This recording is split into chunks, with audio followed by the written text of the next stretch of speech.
ஒரு அரசியல் கட்சி கூட்டம் நடத்தும் என்று சொன்னால் அந்த கட்சியுடைய பாதுகாப்பை நம்பி, அரசாங்கத்தை நம்பி, காவல்துறையை நம்பித்தான் பொதுமக்கள் அந்த பொதுக்கூட்டத்தில் கலந்து கொள்கின்றார்கள்.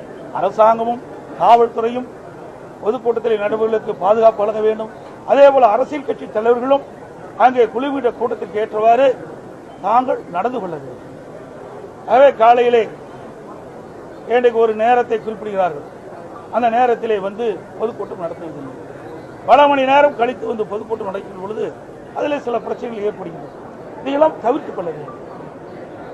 இது நான் யாரையும் குற்றம் சொல்லி இந்த நேரத்தில் குற்றம் சொல்வது பொருத்தமாக இருக்காது. விலை மதிக்க முடியாது நாம் உயிரை வந்திருக்கின்றோம். இதுவரை தமிழகம் மட்டுமல்ல, இந்தியாவிலேயே ஒரு அரசியல் கட்சி நடத்துகின்ற பொதுக்கூட்டத்தில் இவ்வளவு உயிரிழப்பு ஏற்பட்டது. இன்றைக்கு தமிழகத்தில் நம்முடைய சகோதர சகோதரிகள் இன்றைக்கு விலை மதிக்க முடியாத உயிரை நாம் இழந்திருக்கின்ற நேரத்தில் மிகுந்த அதிர்ச்சியும் வேதனையும் வருகிறது. இந்த கட்சி அந்த கட்சி என்றெல்லாம் பார்க்கிறோம். பொதுமக்கள் என்ற கண்ணோட்டத்தோடு நாங்கள் பார்க்கிறோம். ஆக இது மிகுந்த வேதனையோடு இந்த கருத்தை நான் தெரிவிக்கின்றேன்.